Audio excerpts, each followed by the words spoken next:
Hello everyone, welcome to the session of control of electrical traction from the subject electrical utilization. Myself Professor Pawar Didi. Today we'll see the different control of the traction motor and the traction movement used in electrical traction system. Last time we have seen there are different type of the controls for the traction system. So today we'll see the deep knowledge regarding the control of the traction movement, how the motor can be controlled in a electrical traction system, and how the speed is provided, speed is increased and decreased. So here these are the contents: the starting and speed control of the DC motor, series parallel starting, different transition methods, drum controller, braking, control and auxiliary equipment, and the multiple control unit. So let us start with the basic and start from the first point, that is the starting and speed control of the DC motor. So there are three control of the traction movement. Here only DC series motor and parallel or compound motor is suitable for the electrical traction system, because we are using rectifier to convert AC into DC. DC series motor have different characteristics that is suitable for the our electrical traction system here. And it consisting of the additional external resistance, we can control the current as well as the speed. So this is main important part why we are using DC series motor, because DC series motor having the high starting torque, easy speed control. Now here by adding the external resistance, we can control the current and different speed. So with the DC compound motor, starter may be made with a full armature current in a series field coil and maximum current in a shunt field coil. We control the current, resistance should be added and the speed should be affected by the changing current.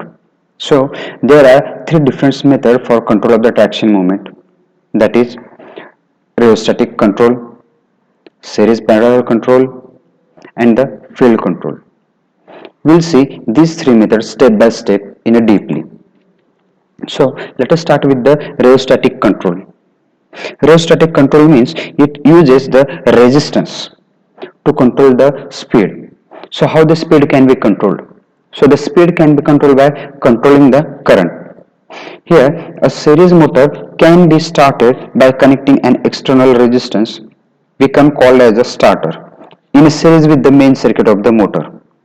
So at a starting, back EMF is 0 and hence the resistance is maximum.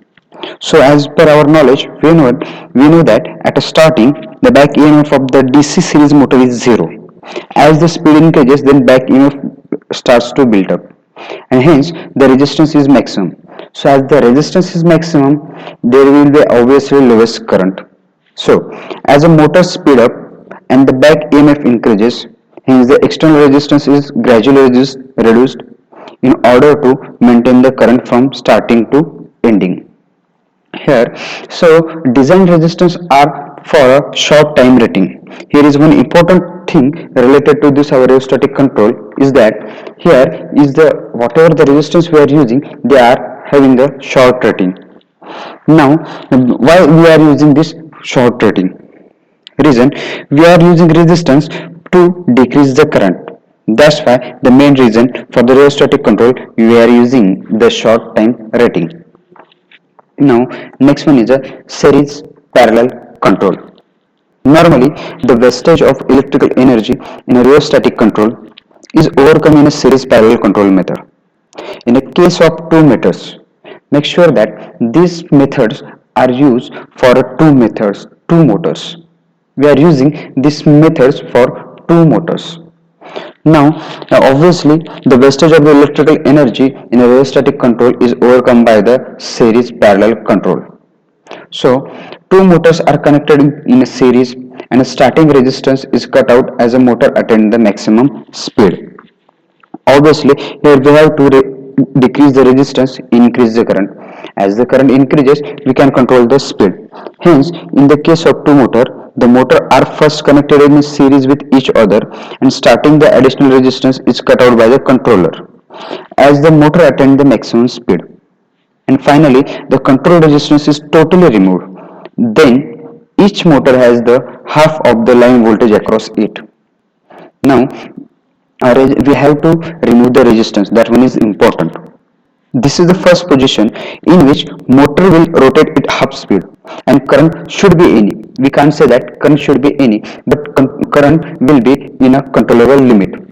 Now, in the next stage, motor are connected in parallel and in a series with the variable resistance R. So, variable resistance R can be considered as a rheostat or the starter. So, the R is removed as the motor at a maximum speed, and finally, the resistance is completely removed.